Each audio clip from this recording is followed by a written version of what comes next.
আমরা এটা লাংস, ফুসফুস না, এটা পুরো অংশটা কি ফুসফুস। ফুসফুসের এগুলো আমরা বলি, এগুলোর মধ্যে শ্বাসতন্ত্র দায়ে আটকে থাকে লাংস।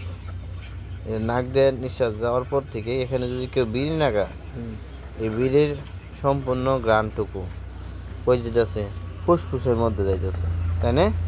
এই ফুসফুসের মধ্যে যে এই বিড়ির গন্ধগুলা ধোঁয়াগুলা যায় তৈরি হইতেছে, এই সম্পূর্ণ ধোঁয়াটা কই যা জমা হয় ফুসফুসে যায় জমা হয়। এই ফুসফুসের মধ্যে যে যায় জল হইলো নর্মাল আগুনে কি দেখি আগুনে পোড়ার পরে ধোঁয়া পাইল, তাই না? ওই জিনিসটা বিড়ির জন্য তামাক পাতা পুইরে ধোঁয়াটা যায় কই জড়াইতেছে ফুসফুসের মধ্যে জড়াইতেছে। এই ফুসফুস থেকে ধোঁয়াটায় লাঞ্চের যে অংশটুকু ছোটো ছোটো অ্যালবিলি আমরা বলি, অ্যালবিলি ভিতরে এলে জমা থাকে। এগুলো যখন নিঃশ্বাস আমরা নেই তখন অ্যালবিলিগুলো বড় হয়।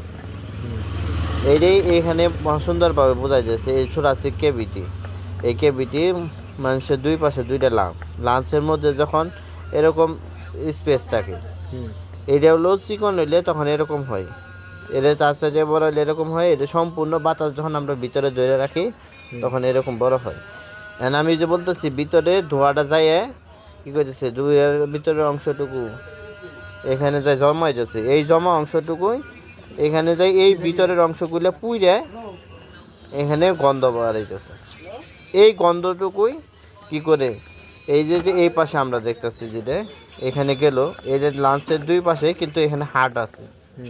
এই হার্টের হৃৎপিণ্ড অংশটুকু এই যে আমরা যিনি আলাদা আলাদা করে কাইটে দেখানো হয়েছে ওই পাশে, এই অংশটুকু এখন এই জায়গায় যায় ফুলতেছে।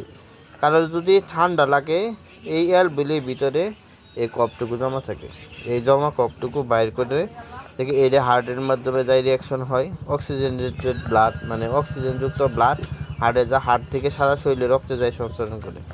এই যে বিড়ি রিয়াকশন হওয়ার সাথে সাথে বিড়ির যে তামাক পাতার যে ক্যাফিনের রিয়াকশন থাকে, এই ক্যাফিনের রিয়াকশন থেকে সারা শরীরে হার্টের মাধ্যমে রক্তটা চলাচল করে। তাহলে বিড়ি খাইলে লাংসের ক্ষতি হবো, হার্টের ক্ষতি হবো, এটা কমন সমস্যা হবে। আর মূল সমস্যা যেটা স্কিনে রগে রগে যায়, এই বিড়ির যে রিয়াকশনটা আছে এটা সরে যায় হার্টের মাধ্যমে, এদের থেকে রোগ প্রতিরোধ ক্ষমতা কমে যায়।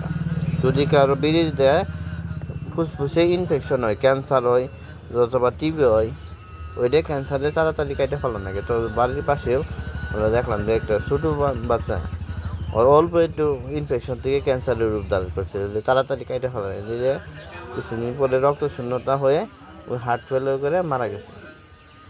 ওটা বাঁচানো সম্ভব হয় না। এই নর্মাল একটা জিনিস যদি আমরা রিমুভ করি আমরা বড় ধরনের রোগ থেকে মুক্তি পাবো।